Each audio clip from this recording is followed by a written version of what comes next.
Hello, dear students. How are you? I hope so. You all are fine. Today we will read a poem, The Ant and the Cricket. Tell me name of some games like hockey, cricket, table tennis, football, etc. Just tell me, do you play cricket? I think you all know about cricket game. Have you ever seen any insect carrying their food? क्या आपने ऐसा कोई कीट देखा है जो अपना खाना लेके आता है? What are the ants carrying? चींटियां हैं जो वो क्या लेके आती हैं? आपने देखा है ना आप सब ने कि चींटियां अपने ऊपर अगर कहीं पे अनाज है, चीनी है, मीठा है, कुछ भी है, उसको अपने साथ ले जाती हैं. Okay, just do you know about poem The Ant and the Cricket? A fable is a story often with animals as character that conveys a moral. Fable क्या होता है बच्चों? फेबल एक काल्पनिक लोक कथा होती है जो प्राय पशुओं को एक पात्र के रूप में देखा जाता है और वे पात्र हमें कुछ न कुछ सीख देते हैं. This poem about an ant and a cricket. ये जो हमारी कविता है ये एक चींटी और क्रिकेट होता है बेटे. यहाँ पे गेम नहीं है. क्रिकेट का मतलब है झिंगुर. एक चींटी और झिंगुर के एक कविता के बारे में है.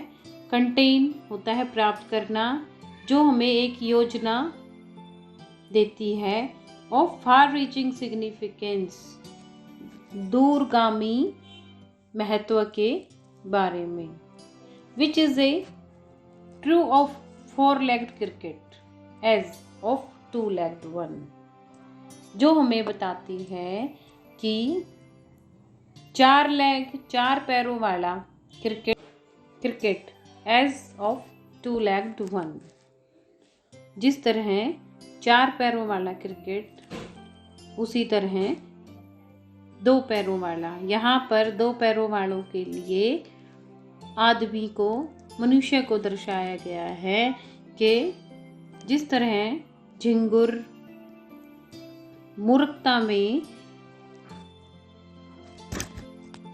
भूखा रहकर अपना जीवन व्यतीत करता है, उसी तरह मनुष्य को भी यहाँ ये बताया गया है कि अपने काम के समय पे हमें काम करना चाहिए. Surely you have seen A cricket. निश्चित रूप से आपने एक झिंगुर देखा होगा. दैट हैज़ टू लेग्स, जिसके दो टांगें होती हैं. यहाँ पर झिंगुर आलसी लोगों के रूप में दर्शाया गया है.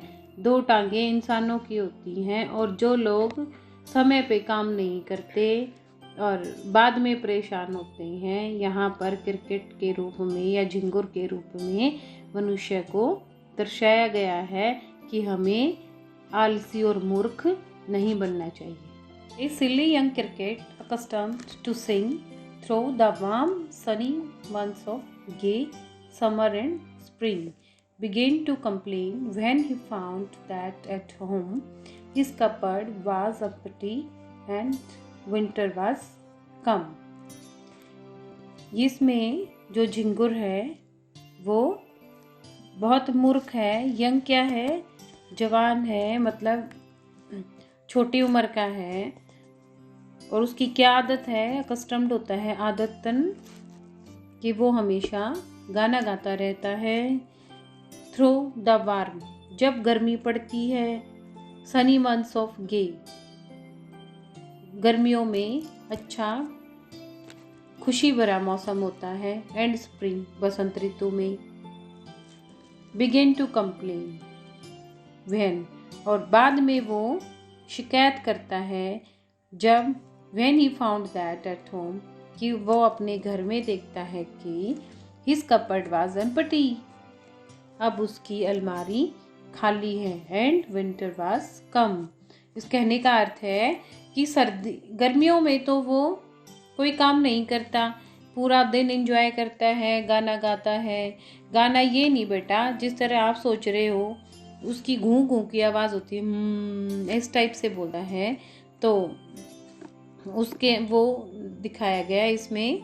और गर्मियों में वो ना अपना खाना स्टोर करता, ना वो अपनी रहने की जगह की व्यवस्था करता है। और फिर जब सर्दी आ जाती है तब वो शिकायत करता है कि मेरी तो अलमारी खाली है, कुछ नहीं है उसमें खाने के लिए। Not a crumb to be found on the snow covered ground, not a flower could he see, not a leaf on a tree. अब वो झिंगुर है, वो क्या कह रहा है कि उसके पास तो खाने के लिए कोई ब्रेड का टुकड़ा भी नहीं है। ब्रेड मीन्स जो ब्रेड सूख जाता है और उसका चूरा करो उसको क्रम बोलते हैं। और सारा मैदान है, जो पूरे ज़मीन है वो पूरा बर्फ़ से ढका हुआ है। नो फ्लावर कुड ही सी, पेड़ों पर या कोई भी फूल दिखाई नहीं दे रहा है। Not a leaf on a tree, और ना पेड़ों पर पत्ते दिख रहे हैं। इसका मतलब इतनी ज़्यादा सर्दी है कि कहीं पर उसके रहने या खाने के लिए कुछ भी नहीं है। What will become, says the cricket of me. At last, by starvation and famine, made bold, all dripping with wet and all trembling with cold. Away he set off to a miserly aunt to see if, to keep him alive, he would grant. Oh, what will become, says the cricket of me. अरे ये मुझे कैसा बना दिया। ये कौन कह रहा है? ये झिंगुर कह रहा है कि देखो मैं कैसा हो गया हूँ।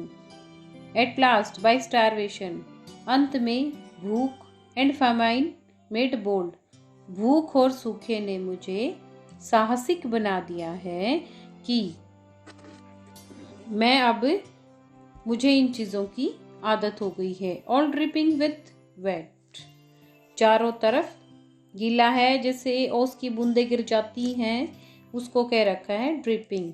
अब भाई रात को सर्दियों में ओस गिरती है तो सुबह घास या बाहर की जो चीज़ें हैं वो हमें गीली नज़र आती हैं। ऑल ट्रेम्बलिंग विथ कोल्ड, और इतनी ज़्यादा सर्दी है कि ठंड के मारे सिहरन हो रही है, कपकपी लग रही है। Away he set off to a miserly ant, और जो ये कंजूस चींटी है जिसने अपना खाना इकट्ठा कर रखा है, वो इसके लिए एक वजह बन गई है। टू सी इफ, यदि वह देखती है, टू कीप हिम अलाव, यदि तुम मुझे जिंदा देखना चाहती हो, ही वुड ग्रांट, तुम मुझे कुछ दान दे दो। कि अगर तुम ये चाहती हो भाई, तुम मेरी दोस्त हो, मेरी साथी हो, तो अब तुम्हें मेरी मदद करनी पड़ेगी कि मेरे पास अब रहने और खाने के लिए कुछ भी नहीं है। Him shelter from rain and a mouth full of grain, he wished only to borrow, he had repay it tomorrow, if not he must die of starvation and सोरो।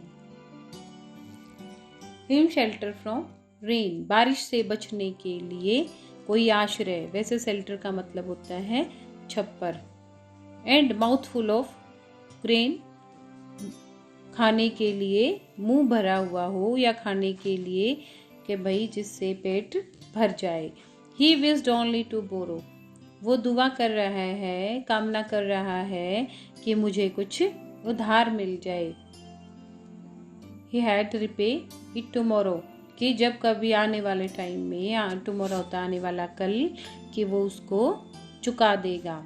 इफ नॉट, यदि नहीं दिया तो, अगर उसे खाना नहीं मिलता है और रहने की जगह नहीं मिलती है, he must die of starvation and sorrow, वो भूख और दुख से मर जाएगा। कोई भी व्यक्ति हो, अगर वो काम नहीं करता है या उसे कोई परेशानी है तो वो भी भूख और दुख से परेशान हो जाता है और परेशान होके मर जाता है। Says the ant to the cricket, I am your servant and friend, but we ants never borrow, we ants never lend. But tell me, dear cricket, do you lay nothing by? When the weather was warm, quoth the cricket, not. Says the ant to the cricket, चींटी ने झिंगुर को कहा, I am your servant and friend, मैं तो तुम्हारी नौकर भी हूँ और तुम्हारी दोस्त भी हूँ। But we ants never borrow, we ants never lend, लेकिन हम चिट्टियों का स्वभाव ऐसा है, हम ऐसी हैं चिट्टियाँ कि हम ना तो उधार लेती हैं और ना ही उधार देती हैं। But tell me dear cricket, लेकिन प्रिय झिंगुर मुझे बताओ, did you lay nothing by, लेकिन तुमने कुछ भी क्यों नहीं बचाया? जब तुम सारा दिन भाई गाना गाते रहते थे, पूरी मस्ती की, तुमने कुछ भी बचा के अपने लिए नहीं रखा। When the weather was warm, जब मौसम में बहुत गर्मी थी, अच्छा मौसम था। कॉथ द क्रिकेट नॉट, यहाँ पे कॉथ का मीनिंग है सैड, सैड होता है कहना, ये ओल्ड इंग्लिश का वर्ड है भाई। तो कॉथ द क्रिकेट, उसने कहा भाई मैंने तो नहीं बचाया, उसने मना कर दिया कि मैंने पहले कुछ भी नहीं बचाया अपने खाने के लिए। My heart was so light that I sang day and night for all nature looked gay, you sang sir you say go then say the ant and dance the winter away. झिंगुर इसमें कह रहा है कि मैं बहुत खुश था, मेरा दिल बहुत हल्का था और मैं that I sing day and night, मैं दिन और रात गाता ही रहा। For all nature looked gay, मुझे प्रकृति बहुत अच्छी लग रही थी, मुझे बहुत खुशी मिल रही थी प्रकृति को देख के, चारों तरफ हरियाली खुशहाली थी। तो यू सेइंग सर यू से, तो चींटी ने उस पर झिंगुर पर कटाक्ष करते हुए कहा कि गो देन से द आंट, चींटी ने अब कहा, अब जाकर गर्मियों में तुम गा रहे थे, अब सारी सर्दियां तुम नाचते रहो भूख के मारे। Thus ending, he hastily lifted the wicket and out of the door turned the poor little cricket. Folk call this a fable, I'll warrant it true. Some cricket have 4 legs and some have 2. इस प्रकार अंत में बताया गया है कि वह जल्दी से भाई उसका क्रिकेट का विकेट गिर गया। इसमें बताया गया है कि जो झिंगुर है उसको चींटी ने बाहर निकाल दिया। And out of door turned the poor little cricket, और उसने गुस्से में उसको चींटी ने बाहर निकाल दिया कि अब तुम यहाँ से भाग जाओ, अब क्या लेने आए हो, मेरे पास तुम्हें देने के लिए कुछ नहीं है। फोक कॉल्स दिस ए फेबल, मित्रों इसमें बताया गया है आई वांट इट ट्रू, कि ये बात बहुत सच है कि सम क्रिकेट्स हैव, कुछ झिंगुर 4 पैरों वाले होते हैं और सम हैव 2, और कुछ 2 पैरों वाले होते हैं। इसमें 2 पैरों वालों के लिए मनुष्य को दर्शाया गया है कि जो व्यक्ति काम नहीं करता उसे कुछ नहीं मिलता, मेहनत का फल हमेशा अच्छा होता है, तो हमें अपने जो भी काम मिले वो मेहनत से करना चाहिए। ये poem adopted by from Aesop fable, ये जो कविता है ये एशॉप के लोक कथाओं में से ली गई है।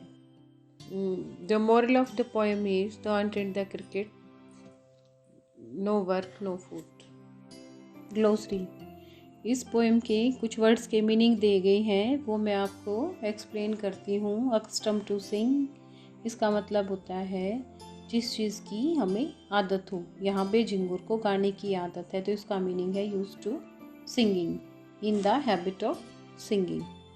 Famine, scarcity of food, having nothing to eat. Scarcity का मीनिंग होता है कमी, जब खाने के लिए कुछ भी ना हो। ले नथिंग बाय का मीनिंग होता है सेव नथिंग। जब हम कुछ भी बचा के नहीं रखते तो उसको कहते हैं ले नथिंग बाय। कॉथ, कॉथ का मीनिंग होता है सेड। ये वर्ड पहले यूज़ होता था पुरानी इंग्लिश में। सेड का मतलब होता है कहना। Now let's we do exercise of this poem. Question 1, the cricket says oh what will become of me, when does he say it and why. Answer of this question: when the cricket found his empty cupboard and the winter was here. Question number 2, part 1. Find the poem lines that mean the same as neither a borrow nor a lender be, as a Shakespeare. And the answer of this question is it means we aunts never borrow, we aunts never lend. Question number 2, part 2. What is your opinion of the aunt's principle? And the answer of this question is they neither borrow nor lend to anybody. Question number 3. The aunt tell cricket to dance the winter away. Do you think the word dance is appropriate here? If so, why? And the answer is question. The aunt asked the cricket to dance the winter away just like it sang all through the summer and did not bother to store food winter. Now we do question number 4, part 1. Which line in the poem express the poet comment? Read them aloud. Aloud होता है तेज बोलना. And the answer is the poet's comment are: Fox call this a fable, I'll warrant it true. Question 4, part 2. Write the comment in your own words. And the answer is those who do not wish to help themselves cannot be saved by others. Now we have completed this poem and working with the poem. So I hope so you have get enjoyed. Thank you. Have a nice day.